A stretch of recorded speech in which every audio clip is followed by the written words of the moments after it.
Hari ini kita mau mengadakan konseling individual. Ibu ucapkan jika sudah mau datang menemui Ibu untuk mengadakan konseling individual ya. Gimana hari ini? Sehat kan? Sehat. Nah, sehat. Oke. Sebelum kita melakukan konseling individual, supaya kita nanti lancar dalam pembahasan mencari solusi masalah, terlebih dahulu kita berdoa dalam hati. Mulai.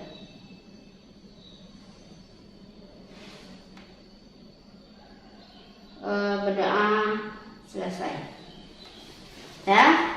Ibu ucapkan atas kehadiran jika kesini sudah bersedia menemui Ibu dengan sukarela. Nah, kegiatan kita hari ini yaitu tentang konseling individual, akan membahas masalah pribadi jika ya. Oke.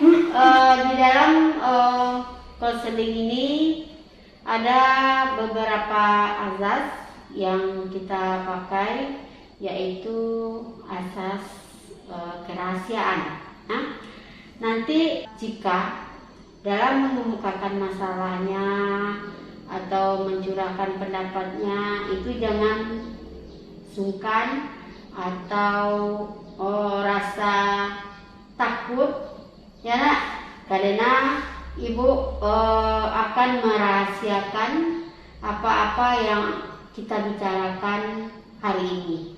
Jadi tidak perlu sungkan atau malu atau takut untuk mengemukakan masalahnya. Ya. Nah, terus di dalam konseling nanti Ibu minta atas kesukarelaan. Ya. Tadi jika datang ke sini rela enggak? Rela. Nah, rela. Nah, begitu juga nanti dalam menyampaikan masalahnya harus rela mengeluarkan pendapat, dan terus ada lagi asas keterbukaan. Ya? Nah, kalau asas keterbukaan berarti tidak ada jika nanti menutupi.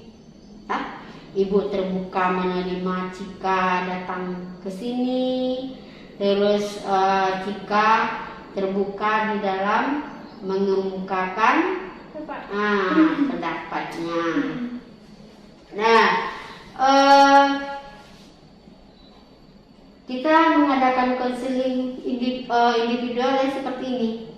Kita bertatap muka, terus berbicara empat mata tanpa ada orang lain bersama kita.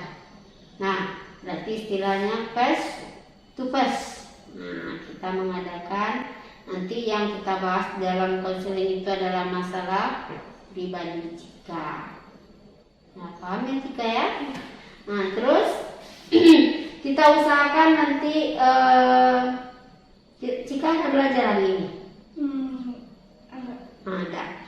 Kita usahakan konseling kita ini berjalan 1 jam pelajaran, yaitu mungkin sekitar 30 atau sampai 40 menit. Ya? Oke. Apakah jika udah siap untuk mengemukakan pendapatnya atau mengikuti kegiatan ini? Siap. Nah, siap. Oke. Ibu, kita lihat kenapa jika datang ke sini itu pasti udah tahu kan masalahnya apa. Nah, Ibu kemarin itu dapat laporan atau beberapa evaluasi Ibu juga, yaitu jika suka menunda-nunda mengumpulkan tugas. Terus ditambah lagi dengan kehadirannya itu ada yang bolong-bolong, ya enggak? Kadang hadir, kadang tidak. Terus ada lagi tentang nilainya menurut. Nah, dari hal yang tadi itu boleh enggak Ibu tahu kenapa ini terjadi? Bisa enggak jika itu tuh karena sinyal Bu. Karena terlambat bangun dan malas. Oke. Jadi ada dampak penyebab kenapa tugas itu tertunda. Kemarin itu kan kita belajarnya apa namanya? Daring. Daring itu kan ada kita belajar pakai classroom. Nah, di classroom itu ada beberapa orang siswa termasuk Ocika itu tugasnya tidak tepat waktu, ya. Dalam satu hari itu kita belajar berapa waktu? 3. Enak, berarti 3. Kalau 3 berarti seharusnya ada tugasnya 3. Nah, itu yang banyak Ibu dapatkan laporannya, bahwasanya jika atau beberapa orang siswa yang lainnya itu tugasnya dikumpulkan tidak tepat waktu. Nah, dari tidak tepat waktu tadi itu jika bilang kadang ada sinyal yang bermasalah, terus ketiduran atau terlambat bangun, terus malas. Nah, dari terlambat bangun tadi itu sebelum kita bahas itu ya, Ibu tujuannya dari sekian masalah tadi itu, Ibu berharap nanti tujuan kita membahas konseling ini supaya nanti jika mampu memperbaiki, ya nak, yang selama ini suka menunda-nunda tugas itu diperbaiki, terus mampu mengatur waktunya. Nah, tadi kan ada dibilang tidur. Terus ada lagi bisa disiplin di dalam waktu. Itu berarti sikapnya harus bagaimana cara disiplin itu. Nah, tadi Ibu dengar adanya jika bangun terlambat atau bangun kesiangan. Nah, kalau orang bangunnya kesiangan itu tentu ada sebabnya. Nah, apa penyebabnya? Karena malamnya jarang tidur, jadi paginya tuh kan dingin Bu, jadi nggak tidur. Jadi pas orang daring terlambat bangun.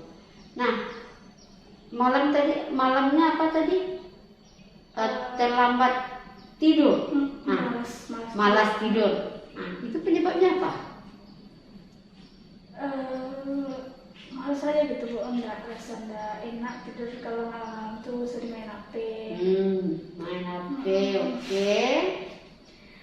Terus malas saja rasanya. Malas. Kalau malas itu udah penyakit biasa ya. Tapi yang Ibu ambil sedikit, yaitu orang kalau biasanya terlambat tidur, nggak mau tidur, itu pasti ada alasannya. Tadi alasannya main HP. Nah, main HP-nya ini kira-kira sampai jam berapa? Paling lama kali sampai jam 4. Kalau dulu Jam 4. jam 5 salat subuh baru tidur.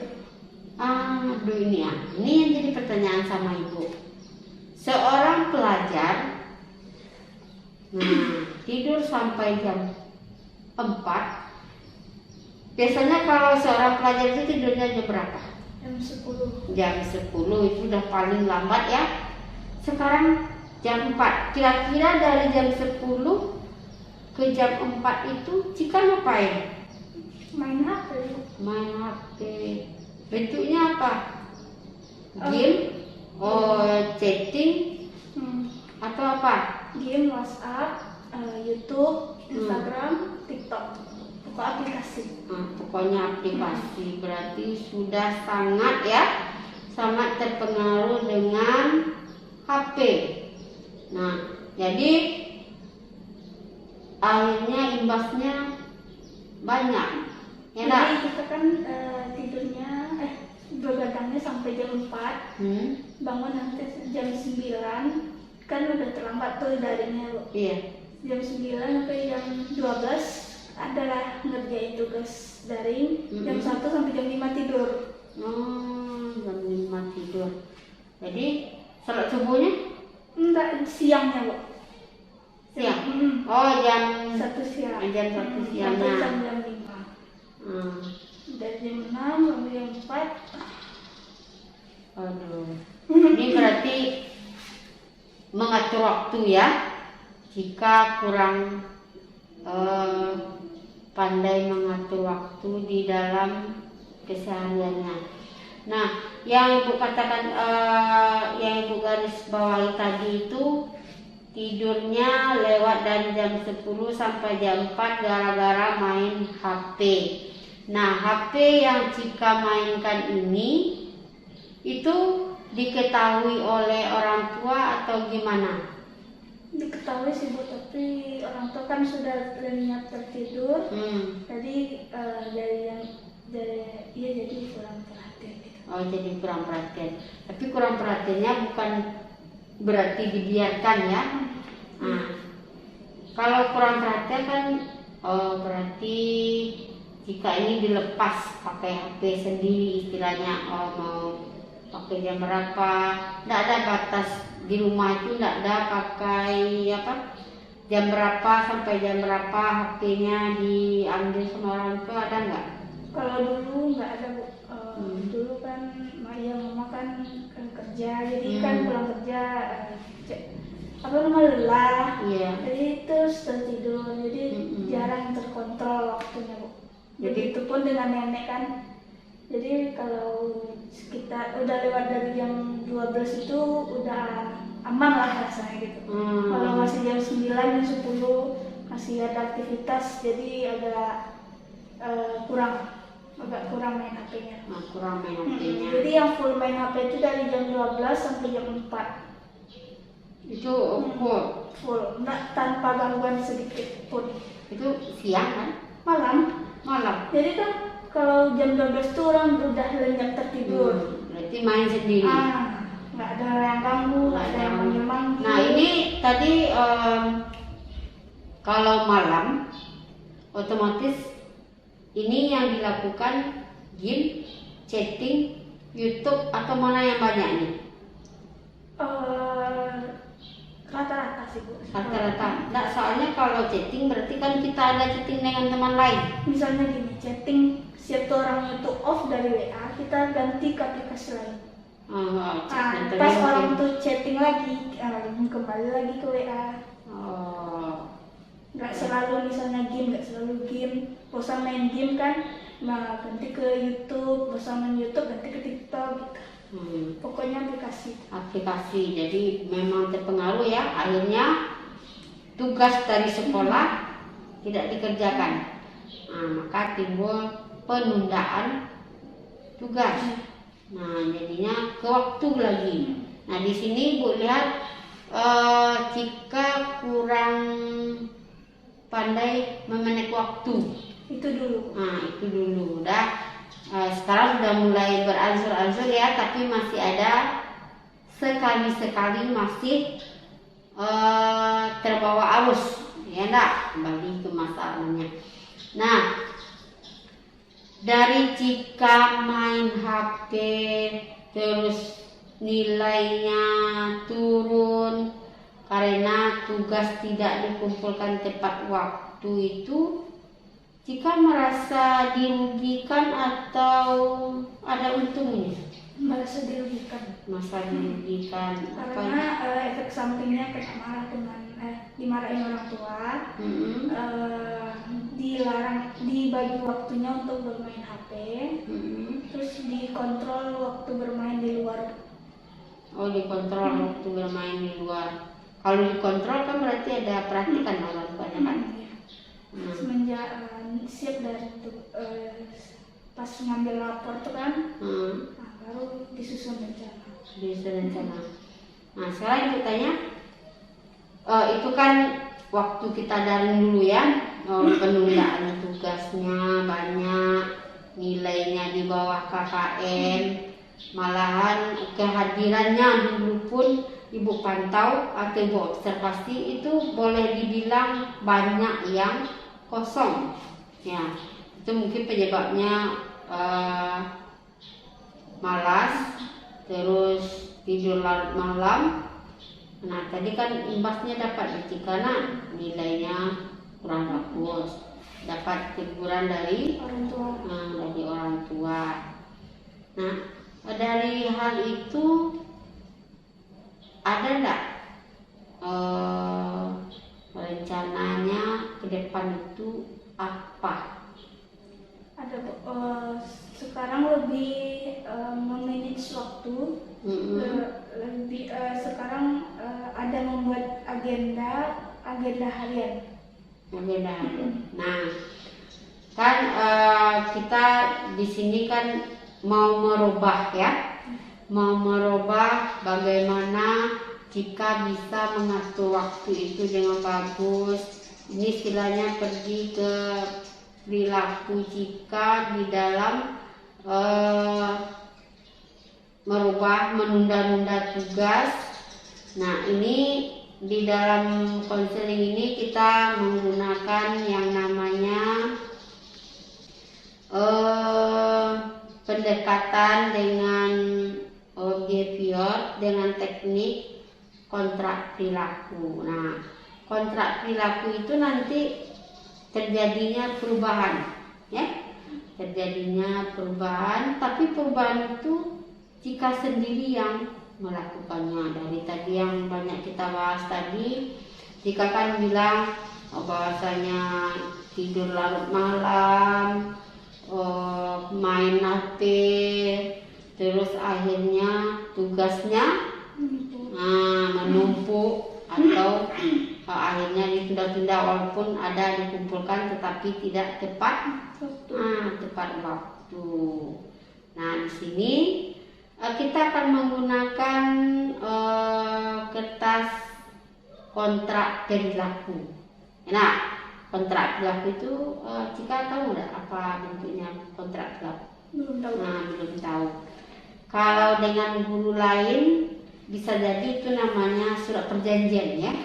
Tapi kalau kita di BK ini menggunakan kontrak perilaku. Nah, di mana kontrak perilaku itu adanya komitmen dari Cika, apa yang mau Cika lakukan supaya Cika bisa berubah atau tidak larut dari masalah-masalahnya yang menunda tugas, akhirnya nilainya nggak bagus.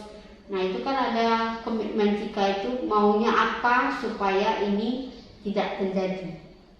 Ya. Nah, ini ada kita kontrak perilaku, kontrak tingkah laku, di mana perilaku atau kejadian yang selama ini terjadi itu tidak akan terulang lagi. Nah, contohnya di sini kan ada nih, contohnya bunyinya kontrak tingkah laku.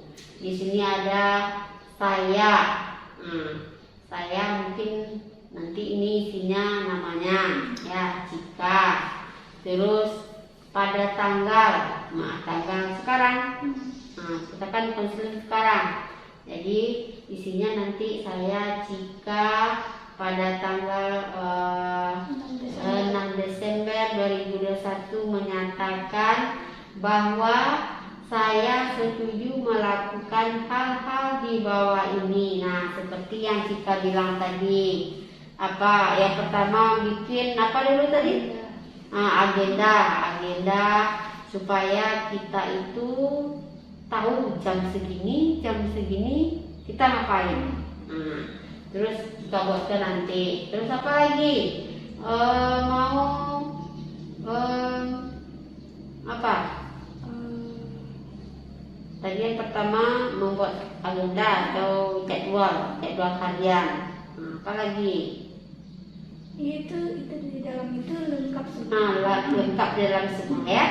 Bisa jadi itu nanti mengumpulkan tugas. Kalau ada tugas diberikan guru hari ini langsung dikerjakan. Bisa jadi pulang sekolah atau istirahat dulu, bikin pokoknya apa yang diberikan guru langsung dikerjakan. Nah, itu contoh. Nah, nanti boleh beberapa Cika buatkan di sini.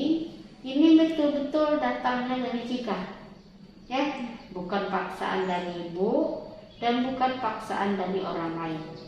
Nah, terus nanti di sini ada tanda tangannya ibu dengan Cika. Nah, terus setelah Cika isi ini, kan di bawahnya ada usaha saya dikatakan berhasil jika. Nah, jika apa? Jika terjadinya perubahan. Nah, apabila saya berhasil melakukannya, saya akan mendapatkan. Nah, saya akan mendapatkan apa? Contoh, nilai yang bagus. Terus ada lagi hadiahnya mungkin kalau nanti pembatasan main HP. Tadi kan main HP-nya dari semalaman. Kan semalaman itu ada istilahnya 1 hari penuh, tapi malam ya. Nah, itu bisa nanti hadiahnya kalau Cika berhasil untuk memakai HP itu dalam 1 hari itu hanya 1 jam atau 2 jam dalam 1 hari bisa Cika memakai itu. Nah, nanti hasilnya mungkin hari minggunya Cika bisa pakai HP 1 hari penuh full. Ya nak, itu hadiahnya. Mungkin itu contoh, salah satu contoh untuk memanage waktu itu bisa sebaik mungkin. Ya, itu nanti. Terus tanggal berakhir kontrak kita ini kapan? Itu datanya dari Cika lagi. Contohnya hari ini Cika kan berjanjinya tanggal 6. Sampai kapan Cika bisa menjalankan, benar-benar dijalankan kontrak itu, terlepas dari masalah semuanya, berapa durasi waktunya.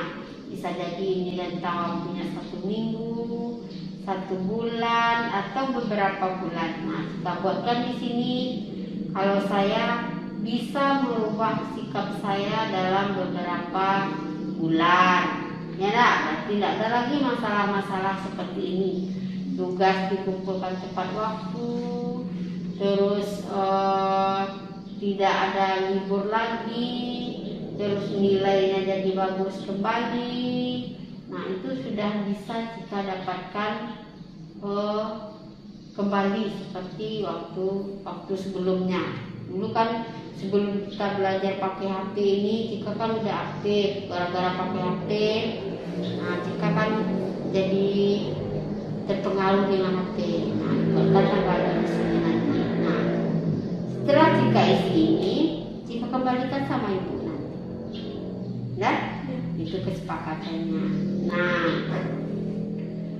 dari masalah yang kita bahas tadi itu, Ibu mau nanya kembali, kira-kira ada enggak masalah lain yang menyebabkan Cika menunda tugas atau jarang ke sekolah ini? Mungkin ada masalah lain, contohnya mungkin masalah dengan keluarga atau apa? Kalau masalah sih nggak ada Bu, tapi kalau tanggung jawab sih, misalnya pekerjaan rumah itu kan, jadi tugas itu jarang dibuat karena pekerjaan rumah, sering membantu mama. Kalau masalah sih kan nggak ada masalah ya. Berarti hanya nah ini satu lagi. Kalau ibu tidak salah, kita kan belajarnya dulu kan jam 8 sampai jam 12. 12. Nah, waktu yang jam 8 sampai jam 12 itu kan nggak ada tugas di, istilahnya kita kan belajarnya belajar di rumah nih. Nah, bukan untuk bekerja. Nah, dalam waktu rentang itu ada nggak pekerjaan lain selain belajar jika kerjakan? Kalau itu membantu tadi, gimana?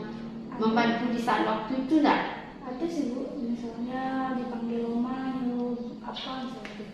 Nah, tapi tahu enggak oma atau mama jadwal bahwasannya hari ini jika belajar gitu?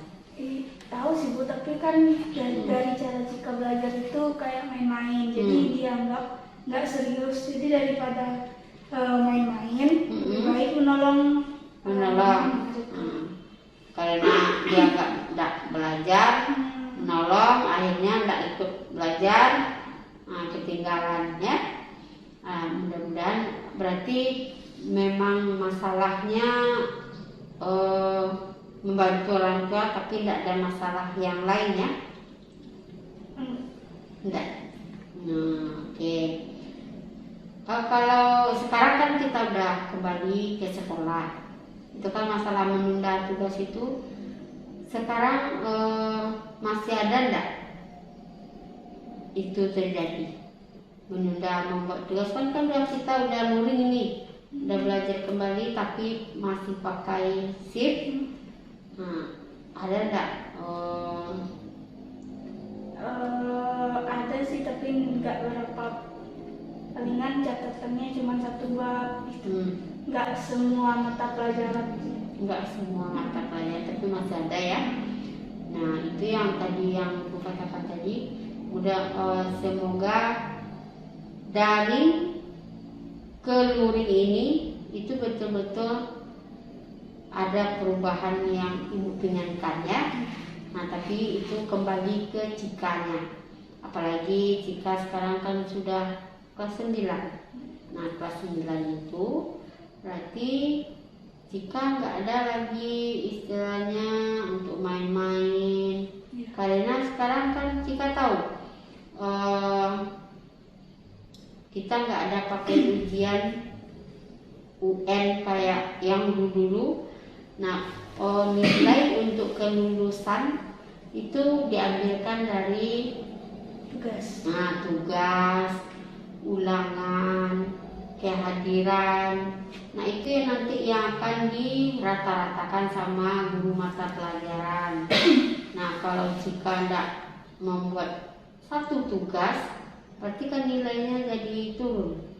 Enak. Penentu kita lulus, tidak lulus itu memang nilai sekarang, kehadiran yang sekarang tanpa ujian akhir.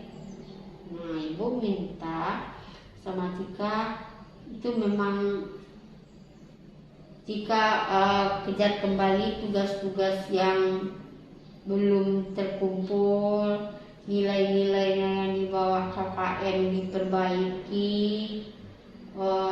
apalagi sebentar lagi ya nak, sekitar tanggal 20 ya, tanggal 20 kita udah mau ujian pas yang pertama semester 1. Nah, itu bisa jika mengejarnya kembali dengan belajar.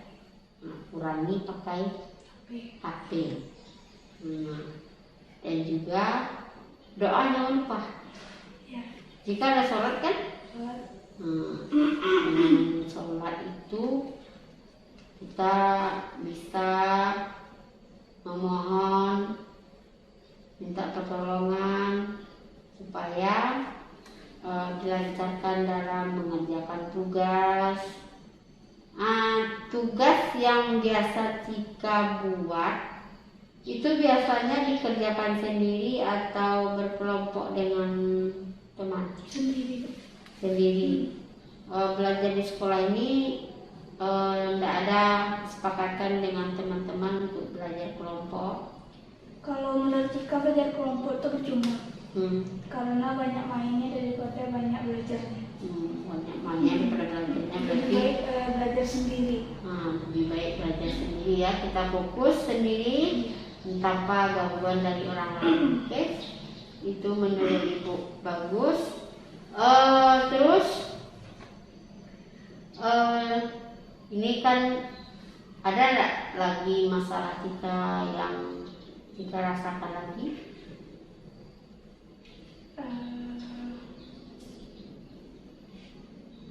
Enggak ada sih. Enggak ada. Untuk sekarang. Untuk sekarang ya. Mudah-mudahan tidak ada lagi. Mudah-mudahan ya.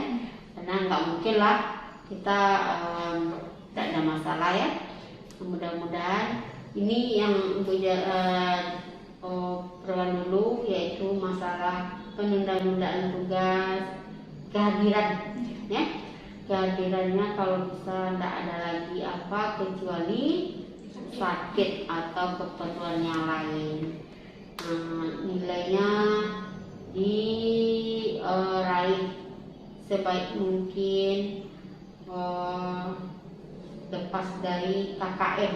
KKM kita berapa? 70? 75. Usahakan nilainya itu paling rendah 80. Kita enak mendapatkannya dan enak juga dibawa untuk melanjutkan ke sekolah lanjutan, yaitu ke rencana Cika kemarin apa? SMA. SMA. Jadi apa yang kita inginkan tidak terkendala dengan nilai yang didapatkan. Oke. Kalau Cika tidak merasa ada masalah yang lain dari konseling yang kita lakukan ini, kira-kira apa kesannya terhadap konseling kita ini? Ya, lebih mengerti dan lebih bisa memanage waktu, lebih bisa dibuat disiplin. Oke. Cukup ya. Jadi kesannya Cika bisa membagi waktu dengan bagus, membuat tugas tepat waktu. Oke, itu kan kesan. Pesannya apa? Pesan Cika setelah mengikuti konseling individual ini apa? Semoga konseling ini berjalan terus. Dengan konseling ini Cika dapat mengurangi beban pikiran juga. Oke, beban pikiran ya. Berarti kita saling berbagi. Ya nak, istilahnya Cika kalau mau datang ke ibu atau ke ruang BK nanti itu tanpa diminta ya, tanpa ada hentaran dari guru atau wali kelasnya, tapi datang sendiri. Jadi mudah-mudahan memang ya, ibu datang ke ibu itu memang tidak dengan masalah yang pribadi, tapi masalah belajar. Kalau masalah belajar itu terbuka ya, tidak perlu dicari harinya, yang penting waktu Cika bisa, ibu juga bisa. Konseling itu nggak harus di ruang BK. Sekarang kita kan berada di ruang ini, bisa dilaksanakan. Oke, jadi ibu bisa menyimpulkan bahwasanya jika mau merubah dan berkesan, mudah-mudahan kita bisa melanjutkan konseling ini, tapi dengan masalah yang berbeda. Oke, kalau nggak ada yang mau dibicarakan lagi, jika sudah merasa paham atau mengerti ya, berarti kegiatan kita hari ini bisa kita akhiri. Ya, oke. Untuk mengakhiri kegiatan kita, Ibu ucapkan terima kasih jika sudah mau mengeluarkan pendapatnya, mencari solusi ke depan, dan sudah mengeluarkan unek-unek ya, ya unek-unek ya, istilahnya nggak memikirkan sendiri beban pikirannya, sudah berbagi sama Ibu. Nah, oke, sebelum jika meninggalkan tempat ini, terlebih dahulu kita berdoa dulu ya, dengan mengucapkan Alhamdulillahirabbil alamin. Oke, terima kasih jika sudah melaksanakan konseling sama Ibu. Ya, terima kasih ya. Nah, ini tolong diisi nanti.